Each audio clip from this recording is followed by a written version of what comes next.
मैं विकास विश्वकर्मा आप सबका स्वागत करता हूं हमारे इस यूट्यूब चैनल में जिसका नाम है विकास स्टडी पॉइंट। सो फ्रेंड्स, आज के हम वीडियो में बात करने वाले हैं चैप्टर नंबर 4 का जो सेकंड पार्ट कंप्लीट हो गया था। ये है आपका थर्ड पार्ट, ठीक है। और इसमें आपका जो चैप्टर है वो पूरे तरीके से हो जाएगा ओवर, ठीक। तो चलिए देख लेते हैं जल्दी से कौन कौन से टॉपिक बचे हुए हैं। तो आपके लास्ट जो टॉपिक था भारत और अन्य पड़ोसी देश, ठीक है। भारत और अन्य पड़ोसी देश के बीच में जो संबंध है वो अच्छे भी है, जो बुरे भी है, सहयोग भी है, असहयोग भी है। तो उसके बारे में हम थोड़ा सा डिस्कशन करेंगे। तो पहला क्या है, भारत और बांग्लादेश के बारे में बात हो रही है। भारत और बांग्लादेश, ठीक है। तो यहाँ पे देखिए भारत और बांग्लादेश के बीच में दो सहयोग के मुद्दे और दो क्या है, असहयोग के मुद्दे। तो भारत और बांग्लादेश के बीच में सहयोग के मुद्दे कौन कौन से हैं। बांग्लादेश ने दिसंबर 1996 में फरक्का गंगा जल बंटवारे पर समझौता किया था। और दूसरा यह है कि भारत और बांग्लादेश आतंकवाद के मुद्दे पर सदैव एक रहे हैं। अर्थात कहने का मतलब ये है कि जो फरक्का गंगा जल है इस पे इन्होंने समझौता किया था, ठीक है, नदी के ऊपर। और इसके अलावा अगर बात करें तो भारत और बांग्लादेश आतंकवाद के मुद्दे पर हमेशा क्या रहते हैं, एक साथ रहते हैं। इसके अलावा असहयोग की अगर बात करें तो भारत और बांग्लादेश के बीच असहयोग का मुद्दा चकमा शरणार्थी है। चकमा शरणार्थी का मतलब होता है कि देखते देखते जो बॉर्डर होता है, बॉर्डर को क्रॉस करके एक दूसरे देश में चले जाते हैं, ठीक है ना। तो ये एक प्रकार का असहयोग का मुद्दा है। और दूसरा अगर बात करें तो बांग्लादेश में समय समय पर भारत विरोधी गतिविधियां होती रहती हैं। अर्थात कहने का मतलब ये है कि जो बांग्लादेश है, बांग्लादेश में भारत के खिलाफ विभिन्न प्रकार की गतिविधियां होती रहती हैं। जैसा कि अगर आप बांग्लादेश और भारत का अगर मैच भी हो रहा है तो उसमें भी आपको नज़र आ जाता होगा, ठीक है। तो आगे अगर बात करें तो देखिए इसी का दूसरा टॉपिक है भारत और नेपाल के अच्छे संबंध। तो भारत और नेपाल के मधुर संबंध रहे हैं। भारत और नेपाल के बीच ऐसी संधि भी हुई है जिससे वो बिना वीज़ा के और बिना पासपोर्ट के एक दूसरे देश में आ और जा सकते हैं, ठीक है। और अगर तीसरा सहयोग की अगर बात करें, अच्छे संबंध की बात करें, तो भारत नेपाल की हर चीज़ में सहायता करते हैं। यानी कि अगर भारत और नेपाल के बारे में बात करें तो ये काफ़ी मधुरमय संबंध है। लेकिन इसके अलावा कुछ ऐसी चीज़ें भी हैं जिसकी वजह से इनके बीच में क्या रहती है, अनबन रहती है। कौन कौन सी चीज़ें हैं, तो पहला है भारत विरोधी गतिविधियों पर नेपाल की सरकार कार्रवाई नहीं करती है। तो कभी काल ऐसा होता है कि भारत के विरोध में कोई भी चीज़ हो रही होती है तो उस टाइम पे जो नेपाल की जो सरकार है वो कार्रवाई नहीं करती है, ठीक है ना। तो इस वजह से थोड़ा अनबन रहता है, भारत को थोड़ा सा मनमुटाव होता है। और इसके अलावा नेपाल की चीन के साथ दोस्ती रखना, जिससे भारत नेपाल के संबंध में बीच दरार पैदा हो जाता है। कहने का मतलब ये है कि जैसा कि आपको पता है जो चीन है वो एक तरीके से भारत के लिए धोखेबाज का काम किया है। क्यों? क्योंकि जब भारत चीन हिंदू चीनी भाई भाई के जब नारे लगते थे, पंचशील समझौता जब हुआ था भारत और चीन के बीच में, उसके बाद भी 1962 में आप देखते हो कि जो चीन है आक्रमण कर देता है भारत पे। और अक्साई चीन, जो ऊपर का जो हिस्सा है ना, ये ऐसे करके बनता है ना, तो ये जो अक्साई चीन है ये अपने कब्जे में कर लेता है, ठीक है। तो इन सब चीज़ से आप ये चीज़ समझ सकते हो कि जो चीन है, चीन सही नहीं है। और जब चीन के साथ नेपाल की दोस्ती होती है तो भारत इसे थोड़ा सा मनमुटाव रख लेता है, किससे, नेपाल से, ठीक है। और इसके अलावा अगर बात करें तो भारत नेपाल के संबंध बहुत ही मधुर है। आगे अगर बात करें तो इसी का अगला जो टॉपिक है क्या है, भारत और श्रीलंका के अच्छे संबंध कौन कौन से हैं।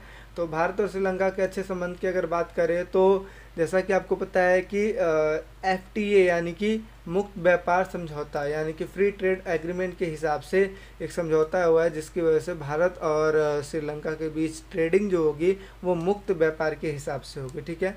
इसके अलावा भारत और श्रीलंका में अनबन तो हुए हैं, अनबन का मतलब होता है वही मनमुटाव, अनबन तो हुए हैं, लेकिन मित्रता की संधियाँ भी हुई हैं। क्या हुई है? मित्रता की संधियाँ भी हुई है। और श्रीलंका में आर्थिक मदद करना, जैसे सुनामी के समय जब श्रीलंका में सुनामी आई थी उस टाइम पे भारत ने उसकी मदद की थी श्रीलंका के। तो आप ये समझ सकते हो कि अच्छे संबंध भी हैं भारत और श्रीलंका के बीच में, लेकिन इसके अलावा कुछ बुरे संबंध भी है। संबंध जैसे आपको पता है सिंगली और तमिलों में काफ़ी अनबन रहती है, कहाँ पे, श्रीलंका में, ठीक है। तो उस टाइम पे सिंगलियों को ऐसा लगता है कि भारत जो तमिल है तमिलों को सपोर्ट करता है, तो जिसकी वजह से मनमुटाव रहता है।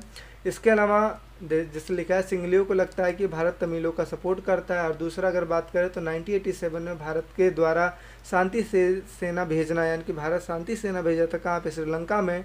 तो जिसकी वजह से इनके बीच में क्या हो गया था, मनमुटाव हो गया था भारत और श्रीलंका के बीच में। क्यों? क्योंकि आगे चल के राजीव गांधी की हत्या करवा दी जाती है ना, तो जिसकी वजह से भारत और श्रीलंका के बीच में थोड़ा सा संबंध का मतलब बुरा संबंध स्थापित हो गया था। और इसके अलावा अंदरूनी मामले में दखल देना भी कहीं ना कहीं बुरे संबंध का कारण है। एक दूसरे के अंदरूनी मामले में दखल देना भी कहीं ना कहीं बुरे संबंध का कारण है। तो ये हैं कुछ अच्छे संबंध और कुछ बुरे संबंध, ठीक है। तो इसमें से कभी काल क्वेश्चन में पूछ लेता है 2 नंबर में कि कोई 2 ऐसे संबंध बताइए जो अच्छे हैं, या फिर कोई 2 ऐसे संबंध बताइए जो कि बुरे हैं। कोई किसी भी देश के बारे में पूछ सकता है जो कि दक्षिण एशिया में आता है, इसी वजह से मैं सारा चीज़ क्लियर कर दे रहा हूँ। आगे अगर बात करें तो आगे देखिए भारत और भूटान के अच्छे संबंध क्या क्या हैं। तो भारत और भूटान के साथ काफ़ी अच्छे संबंध है। पूर्वोत्तर भारत के उग्रवादियों और गुरिल्लों को भूटान ने अपने इलाकों से खदेड़ भगाया। कहने का मतलब यह है कि पूर्वोत्तर यानी कि जो भारत का जो ईस्ट का हिस्सा है ना, ठीक है, असम वाला जो हिस्सा है ना, उस उधर क्या है जो भूटान है, भूटान ने अपने इलाकों में से उग्रवादी और जो गोरिल्ला होते हैं, गोरिल्ला का मतलब क्या है कि जो छुप छुप के लड़ाई करते, जैसे आप देखते हो कि पेड़ों में छुप के लड़ाई करना, पर्वतों के आसपास में छुप के लड़ाई करना, ठीक है, तो वो लोग होते हैं गोरिल्ला। तो पूर्वोत्तर भारत में गोरिल्ला और उग्रवादियों को भूटान ने अपने इलाके से खदेड़ यानी कि भगा दिया, और जिसकी वजह से भारत की बहुत ज़्यादा सहायता मिली, ठीक है। इसके अलावा अगर बात करें तो भारत भूटान में पंच बिजली की विशाल परियोजनाओं में भी हाथ बटा रहा है, ठीक है ना। तो भारत जो है भूटान में पनबिजली की विशाल परियोजनाओं में भी हाथ बटा रहा है। और इसके अलावा बुरे संबंध की बात करें तो ऐसा कोई संबंध नहीं अभी तक हुआ है जिसकी वजह से भारत और भूटान में थोड़े से बुरे संबंध स्थापित हों। तो इसी वजह से भारत सरकार और भूटानी सरकार के साथ कोई भी बड़ा संघर्ष नहीं है, ठीक है। आगे अगर बात करते हैं तो देखिए भारत और पाकिस्तान के बीच समझौता है। तो यहाँ पे 2 समझौता लिया गया, एक शिमला समझौता और एक ताशकंद समझौता। शिमला समझौता 1971 में भारत ने पाकिस्तान को युद्ध में ऐतिहासिक मात दी थी, जिस टाइम पे भारत पाकिस्तान का युद्ध हुआ था, ठीक है ना। और जब बांग्लादेश को अलग करवाया गया था, यानी कि पूर्वी पाकिस्तान से बांग्लादेश में कन्वर्ट हुआ था, उस टाइम की बात हो रही थी। उसी टाइम पे शिमला समझौता भी हुआ था। इस युद्ध के पश्चात 3 जुलाई 1972 को भारत पाकिस्तान ने शिमला में एक समझौते किए, जिसे शिमला समझौता भी कहा जाता है। आगे अगर बात करें तो इन समझौते के हिसाब से कुछ मुद्दे सामने आए और उस पर इनकी सहमति हुई थी, यानी कि शिमला समझौता में इन्हीं सब चीज़ों पर बात हुई थी।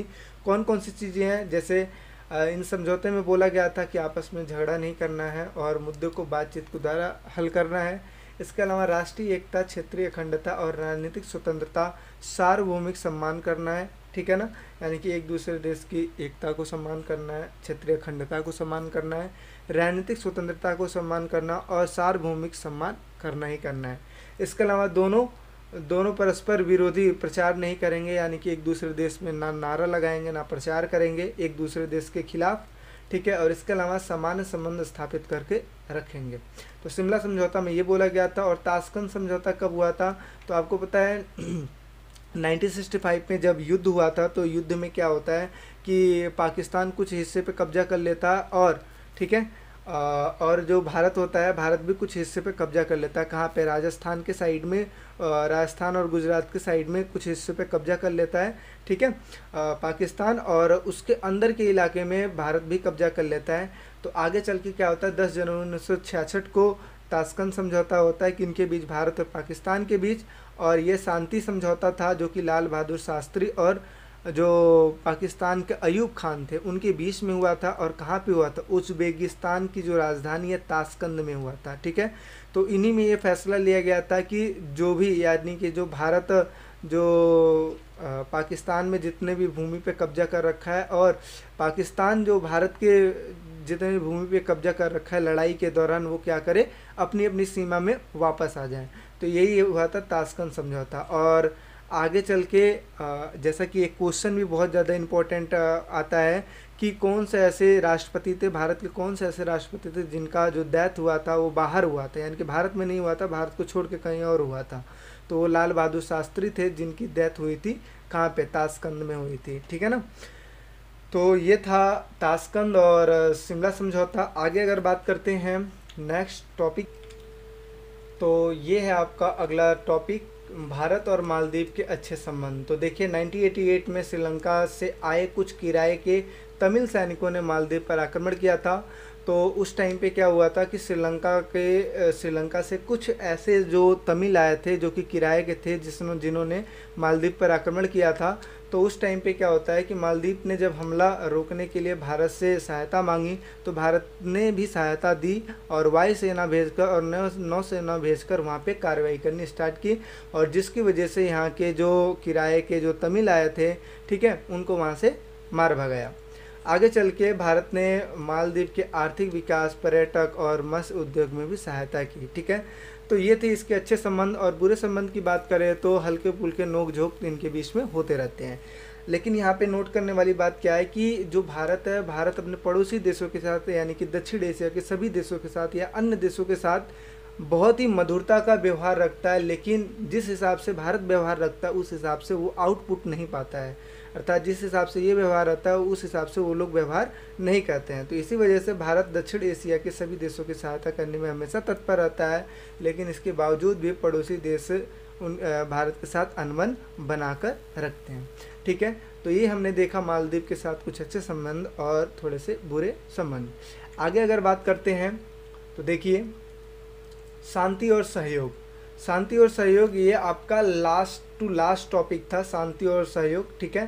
तो ये जो टॉपिक है, ये टॉपिक थर्ड चैप्टर में मैंने पढ़ा दिया था, क्योंकि इसमें टोटल हम बात करने वाले सार्क के ऊपर, और न्यू सिलेबस के हिसाब से जो सार्क है वो आपके थर्ड वाले चैप्टर में आ गया है, यानी कि जो सत्ता के नए केंद्र हैं उसमें ये आ गया है। तो उसमें मैंने पूरा फुल डिटेल्स में पढ़ाया है और इसमें बस शॉर्ट में बताऊंगा ताकि आपको चीज़ें बस समझ में आ जाए।